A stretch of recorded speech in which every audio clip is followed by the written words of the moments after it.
Dear friends, I am your friend Jagriti. For more informative videos, please subscribe to my channel and don't forget to like and share this link with others. అధికంగా నెలసరి రక్తస్రావం కారణంగా మీరు ఎప్పుడైనా బలహీనంగా అనిపించిందా? దీనిపై మాట్లాడుకుందామా? అధిక రక్తస్రావం అనేక మంది మహిళలు తమ నెలసరి చక్రంలో సాధారణంగా ఎదుర్కొనే ఒక సాధారణ సమస్య.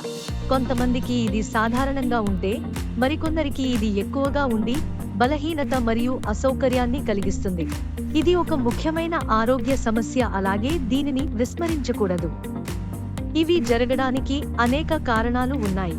శరీరంలోని సహజ హార్మోన్ల మార్పులు గర్భాశయ గోడను మందంగా మారుస్తాయి. ఇది అధిక రక్తస్రావానికి దారితీస్తుంది. గర్భాశయంలో ఫైబ్రాయిడ్స్ లేదా పాలిప్స్ అనే చిన్న గడ్డలు కూడా అధిక రక్తస్రావానికి కారణమవుతాయి. థైరాయిడ్ సమస్యలు, ఒత్తిడి, అధిక బరువు లేదా కొన్ని మందులు కూడా అధిక రక్తస్రావానికి దారితీస్తాయి. ఇలా జరిగితే మీ శరీరాన్ని సంరక్షించుకోవడం చాలా ముఖ్యం. ఇక్కడ కొన్ని సులభమైన సూచనలు ఉన్నాయి. శుభ్రంగా ఉండేందుకు మరియు ఇన్ఫెక్షన్లను నివారించేందుకు ప్యాడ్లు లేదా బట్టను తరచుగా ప్రతి 4 నుండి 6 గంటలకు మార్చండి. శుభ్రం చేసేందుకు గోరువెచ్చటి నీటిని ఉపయోగించండి, కానీ స్ట్రాంగ్ సోప్స్ వాడకండి. అవి చర్మాన్ని చికాకు పరచవచ్చు. పొడి అలాగే ఆహ్లాదకరంగా ఉండేందుకు కాటన్తో తయారైన వదులుగా ఉండే లోదుస్తులు ధరించండి. రక్త నష్టం భర్తీ చేయడానికి ఐరన్ పుష్కలమైన ఆహారాన్ని తీసుకోండి.